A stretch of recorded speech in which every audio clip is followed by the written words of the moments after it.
إلى إبر بخلوة محمد بهاء النقشبندي وسير شيخ علي عبد الحسن الشاذلي وسير شيخ محمد بن عبد الكريم سمن المدني وسير شيخ محمد أرشد بن عبد الله البنجري وخليفة شهاب الدين بن محمد أرشد البنجري وسير شيخ حبيب تunggang Parangan وسير شيخ Pangeran Nutigomo وسير شيخ حبيب حسين بن عبد الرحمن بن يحيى وسير شيخ أبو طلحة وسير شيخ سلطان سليمان وسير شيخ النواوي بن عمر البنزلي وسير شيخ سنبوي علي بن عبد الله البنجري وكيم شرف عبد بن خالد بن الشيخ محمد زين بن عبد الغني وسير شيخ محمد بن كرم يوم بالي مسلم كريم بن كريم عبد الغني وحنا مشايخنا ومعلمنا خصوصا آبائنا وأمهاتنا وقراباتنا وجيراننا ولجميع المسلمين والمسلمات والمؤمنين والمؤمنات غفر الله لنا ولهم الفاتحة.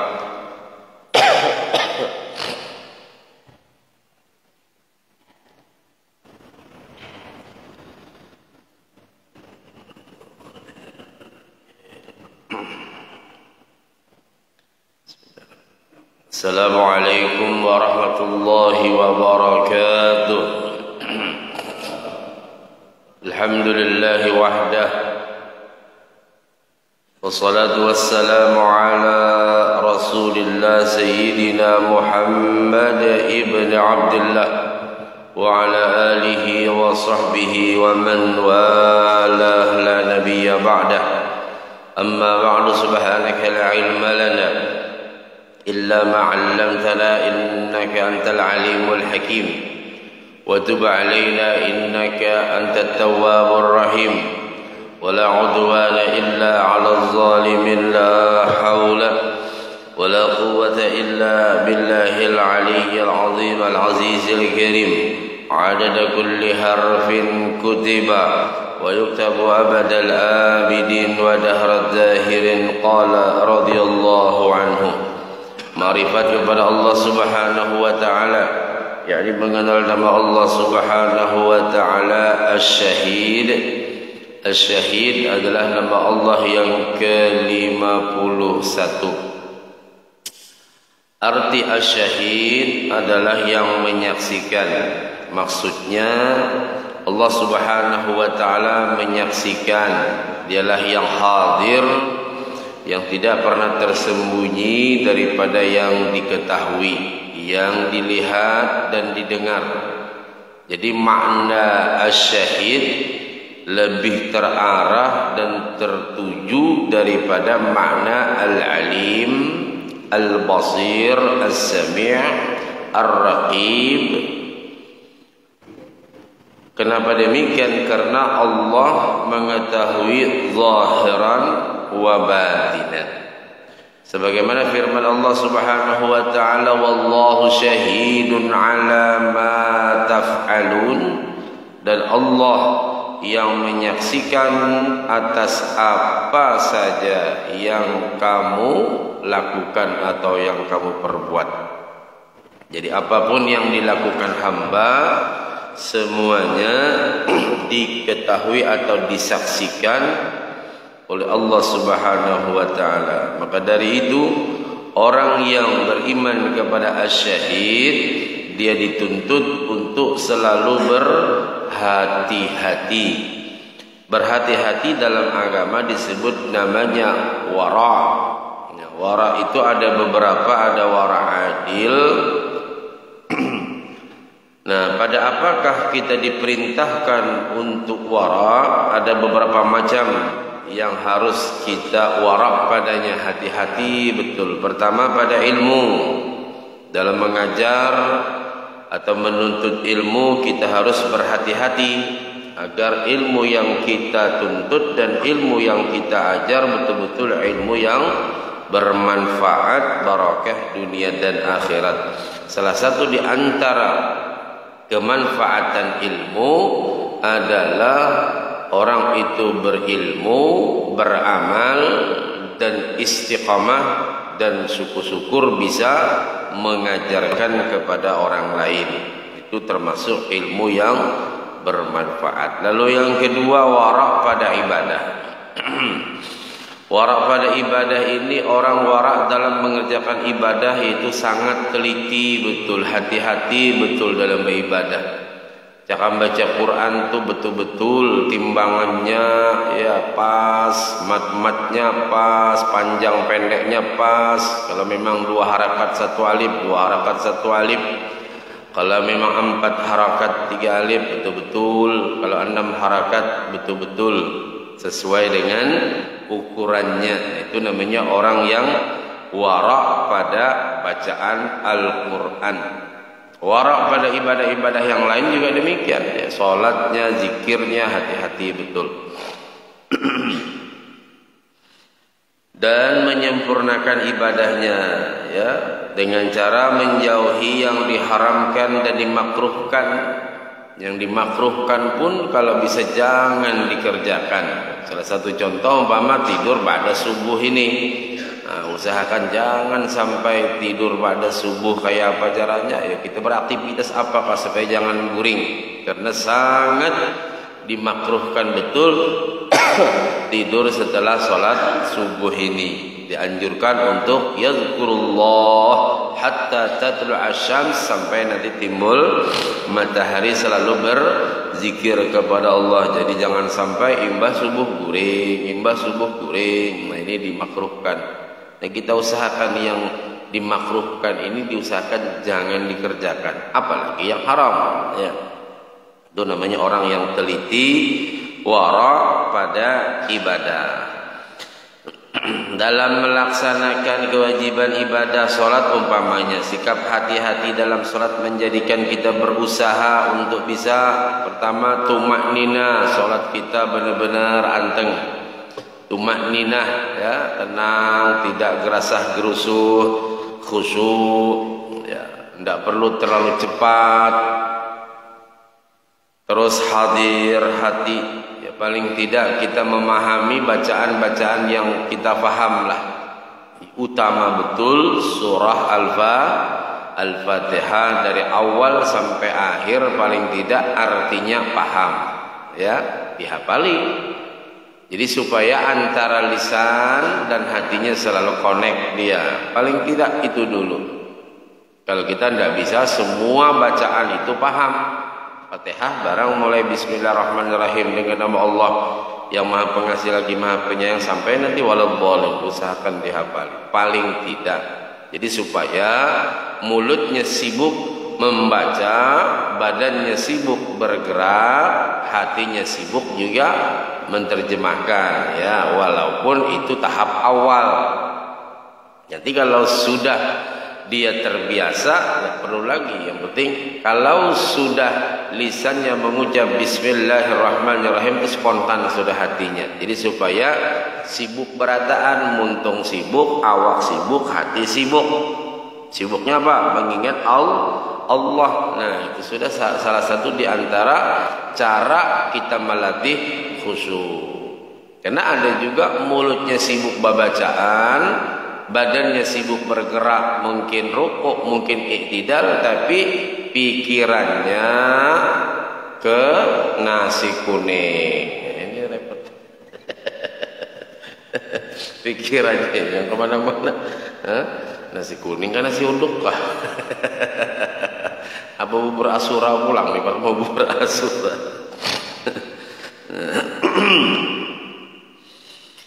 Memahami makna, bukan hanya asal sholat ya, bukan hanya asal sembahyang tanpa ada usaha untuk menyempurnakan. Paling tidak bacaan-bacaan kita sempurnakan. Caranya ya belajar lagi. Masih Quran, masih ya belajar lagi. Aku ini pacangan jadi imam. Aduh, saya hendak memikirkan jadi imam, sudah ada imamnya. Bacaan seorang bujur kan. Membaiki Fatihah kan dan hendak jadi imam, bang, paling nggak ada bacaan kita nang betul. Orang sudah di masjid ada imamnya kok. Nah, jadi walaupun kita tuha, maaf, belajar. Rasulullah aja 62 masih tiap tahun 2 kali Jibril turun. Dalam kitab Kanzus Surur wan Najah itu dijelaskan. Jadi supaya Nabi aja bahasa kasarnya tuha masih belajar, apalagi kita ya.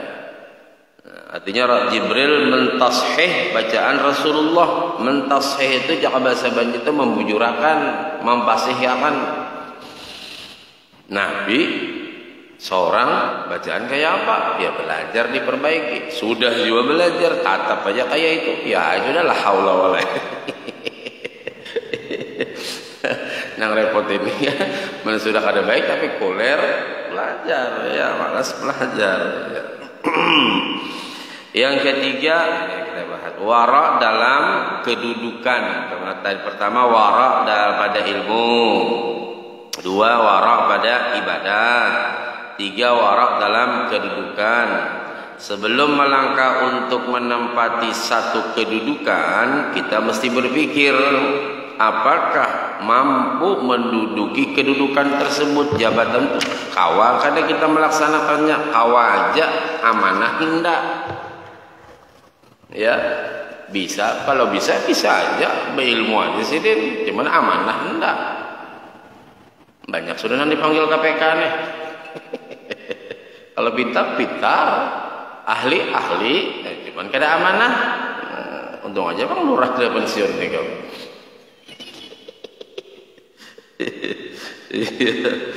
Nah, dan jika kita sudah menduduki satu jabatan atau kedudukan, maka berupaya bagaimana agar jabatan kita membawa kepada keberkahan, agar jabatan itu tidak membawa kepada kemurkaan Allah. Jadi jangan sampai jabatan kita menjadi murkanya Allah. Apa contohnya jabatan kita menjadi murkanya Allah? Belum tuntung sudah berurusan hukum, belum selesai sudah berurusan dengan hukum. Padahal waktu dilantik rohaniawan maju ke depan, wah langsung Al-Quran kah Yasin? Ayat yang dijunjung di atas kepala itu Al-Quran kah Yasin? Quran. Demi Allah sudah Quran 30 juz di kepala, demi Allah pulang tidak boleh. Noh, gampang-gampang. Sekalinya setahun berurusan KPK. Melaksanakan tugas itu, melaksanakan tugas kita. Jadi supaya jabatan kita, kedudukan kita jangan sampai menjadi murkanya Allah. Bahkan kalau perlu dengan jabatan kita, pertama ya amanah itu pasti. Yang kedua mempermudah semua urusan umat Nabi Muhammad sallallahu alaihi wasallam. Nang bagian keserak ya kalau bahari tapi lah ini kada lagi. Dipermudah, ada urusan bantuan ini dipermudah. Jangan membantu seorang jompat menyalam di situ. Nah, yang repotnya ini sudah orang kena musibah sitin pulang menghantup di dalam ya. Karena Indonesia ini ketujuh basuh sunatan tahu nih bahas sebelah nih. Ya kah? Atau benar menyunat itu sekali bersunat nyaman Pak boy, dua kali bersunat hilang kepalanya. Dana maksudnya tuh dah. Ya hati-hati kita kalau utamakan yang haram, yang bukan hak kita. Ya, yang bukan hak kita. Berarti kalau kita utamakan yang bukan hak kita, berarti jabatan kita dimurkai Allah. Nauzubillah. Lalu yang keempat wara pada harta. Harta yang jelas haram, apabila kita bisa meninggalkannya itu wara adil namanya. Kalau harta itu jelas haram, gawian itu haram, tidak mau kita, biar gajinya sekian, biar apa sekian, tidak mau, itu kedudukannya dia wara adil. Ada yang kada jelas, ini halal kah haram? Ini nang fiktif tuh, halal apa haram? Nang apa bahasa mana nek marab ya? Halal kah haram? Bingung juga ini. Hendak kada dinikakan, kada dapat kita. Ya. Sudah bismillah di sini, bila sudah bismillah, tolong bahaya tu ya naik. Hati. Ya. Jadi ada yang kada jelas halal apa haram. Nah, maka apabila seseorang dapat meninggalkan hal yang demikian, maka disebut namanya dia wara saleh. Kalau jelas haramnya, kadang menggawi, kadang mengerjakan, itu adil dia, war adil. Tapi kalau ini barang, pekerjaan, apapun, sesuatu yang kada jelas, ini daging, ampun siapa ya ini mulai tengah hari tadi sampai maghrib kada nama ambil daging korban. Kalau ku ambil lain ampunku, kada ku ambil kena buruk. Bingung sedih. Bingung. Tapi di hati ini bebandir, di bapa juga ampun Allah Ta'ala galak. Nah ini yang repotnya nih. Namun sudah ampun Allah Ta'ala galak lah. Siapa yang bahasa sira Allah akhirnya jangan pun siapa su tahu di situ tadi daripada dia ada ngalak bego alak itu ada namanya nih Haji Udin nih. Itu kalau ada bangar itu jelas ampun orang. Kadang-kadang nanti itu nang repot ambil hukum seorang ya. Nah jadi kalau jelas antara halal dan haram ya. Itu disebut namanya syubhat, daripada takutan tagawi nang haram, karena faman waqa'a fi syubhat faqad waqa'al haram. Kalau orang itu sering mengerjakan, menggawi, memakan, meminum yang syubhat, khawatir nanti jatuh kepada haram ya. Kalau ampun kita ya pun kita lah, kalau punya orang ya punya orang lah, kalau enggak jelas enggak usah lah. Tapi guru daripada kina basi ulun bawa lumpianya bulik, ampun orangnya tak. Aku diberi mahaji, mana ada mahaji yang beri pian, amun nang pian seorang membawa kresek mulai rumah.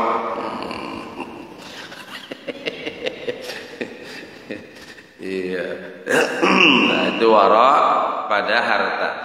Yang kelima warak pada makanan dan minuman. Nah, ini hati-hatilah kita berataan. Artinya mudahan kita kawa memakai ya Allah.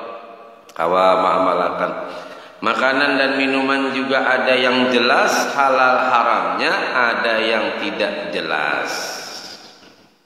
Kayak apa guru? Amun mengadakan acara anggaran 10 juta. Ya kah? Yan, ketering kalian. Begitu anggaran 10 juta, dimarap sidin 15 juta. Laporan jadi 15 juta. Sudah dimarap, sisa makanannya pulang dibawa bulik. Nah itu double haramnya nih kamu. Double benar haramnya tuh. Ini kisah di mana ada tahu aku adalah. Hati-hati. Nang makan nang kada jelas tuh nang maulah hati kita ningali benar ma'rifat kepada Allah.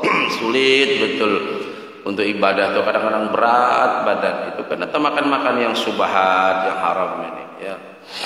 Makanya ujar Imam Ghazali dalam kitab Ihya, apabila orang itu males atau beribadah terpaksa lah, paksa pangantukan pulang, tapi lain nang pian lain ke orang sebalang.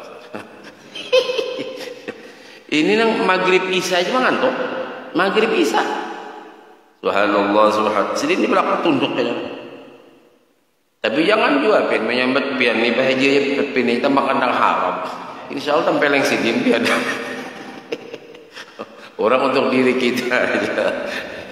Ya, artinya untuk ya Allah. Banyak istighfar sudah. Jadi ada yang halal, ada yang haram. Yang kada jelas maka kita warak adil. Ya, jadi jika kita yakin bahwa kita disaksikan Allah. Oh ya. Nah, jika warak adil, kita tinggalkan yang jelas haramnya itu. Dan jika warak soleh, kita tinggalkan yang belum jelas halal haramnya tadi. Ya, kada jelas nggak usah sudah. Jadi biar diberikan danda, aku cukup ini aja. Nah itu namanya orang yang warak soleh. Karena tidak ada kejelasan di dalam makanan, minuman. Salah satu contoh, orang bersalamatan, sudah selesai baca doa, sudah selesai dihidangkan. Cuman tidak ada perintah dari tuan rumah. Jangan yang sembarang menyambar lah. Menyambar itu maksudnya makan. Tunggu dulu. tunggui kemana 10 menit kada dijual tuh rumah. Sakanya tuan rumahnya tak guringan. Ujian yang baca doa mana busu nih. Kenapa kita? Nih kami ini diapain? Ini pupusnya agalanya nih. Doa sudah apa? Sudah ini makanan ada nih diapain saya kami nih? Nunggu busu tuh mah lagi jarang nih. Busunya sakit kepala ya. Nah itu termasuk yang subhat. Kenapa jadi subhat? Sudah dihidangkan tapi belum ada perintah dari tuan rumah. Kalau orang yang warak soleh tidak mau beliau. Contoh dulu guru kami, kalau sudah dihidangkan apa macam, saking warak solehnya beliau, tanya, kenele, apa Pak Yai? Iki sing motong ayam ki sapa?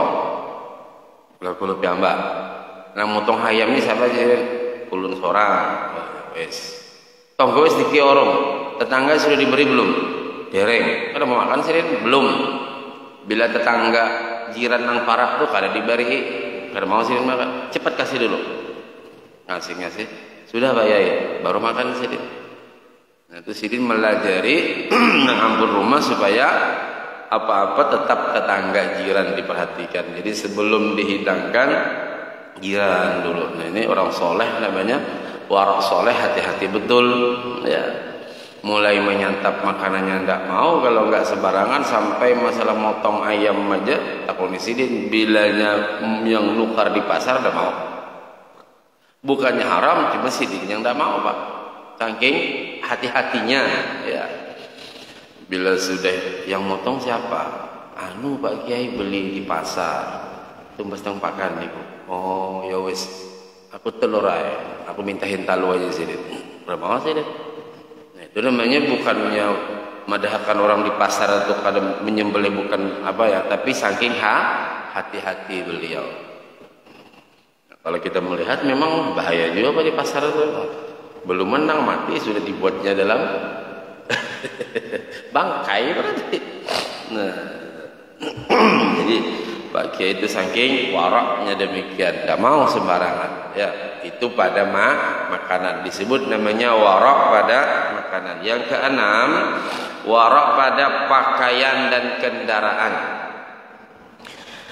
Jika kita yakin bahwa kita disaksikan Allah dalam hal pakaian dan kendaraan pun kita mesti hati-hati. Pakaian dan kendaraan yang kita diharamkan memakainya ini jelas wajib kita hindari. Kalau umpama ada sutranya, ya kan pakaian itu 3T. 1, tidak transparan. Ya, jangan terlalu ketat. Tidak transparan kada kelihatan. Ada juga baju putih muslimah cuma tarang banget, kelihatan tali ayunannya pink. Ya ibu-ibu, nah itu kan namanya kada hati-hati. Ya boleh baju putih apa aja bedalaman kalau ibu-ibu. Nah, bedalaman itu namanya orang hati-hati. Nah yang kedua, tidak kentat. Ibu-ibu khususnya tidak kentat ya. Ada kemarin saya tegur pakaian ihram kentat banget. Bu, adakah lagi pakaian yang lain? Ada tapi agak besar. Ayo itu besar itu tidak apa-apa. Kalau kentat jangan. Ya ulun tegur. Yang ketiga, tidak menyerupai lawan jenis. Pahamlah? Bibinian jangan bersalawar apa Melayu itu. Nah makanya di sekumpul kalau bila pian ziarah ini belum buka bang lagi lah, kalau kita di sekumpul tuh abah guru melajari bila yang berselawar disuruh ke kantor untuk bersarung bibinian berterusan. Biasanya kalau ziarah itu terusan aja, jangan berselawar. Bujur aja bebaju tapi apa namanya, ada kalau model kayak baju India itu lah, baharing ada orang nyebut baju Melayu. Nah itu jangan ya. Apalagi sudah bersalawar kentat pulang, wah masya Allah belepis pulang Sidin, padahal baru main reaji. Bahaya gitu. Nah, jadi pakaian warak pada pakaian, jangan berpakaian yang diharamkan. Laki-laki juga jangan bercincin emas. Ya. Ada rata-rata bila orang bercincin emas itu Pak, atau bergelang jam tangan emas, atau kadang berkalung emas, itu ujung-ujungnya yang nauzubillah. Karena emas ini bahaya betul bagi laki-laki ya. Jangan sampai. Jadi kenapa Rasulullah melarang pakaian emas itu? Karena ada semacam apanya itu, pokoknya kalau perempuan kan setiap bulannya dia keluar darah kotornya. Dulu lagi muda-muda. Jadi emas tidak apa-apa perempuan. Laki-laki jangan coba-coba. Ya. Nah, itu namanya menjaga warak pada pakaian, kendaraan ya, dan sebagainya, tentang aurat-aurat kita. Walaupun kita laki-laki, jangan juga bercelana pendek dan sebagainya. Ya. Di luar, kalau di rumah ya tidak apa-apa. Di rumah ada bersalawar Quran, terserah aja. Awan nenek batur aja sama nenek di rumah.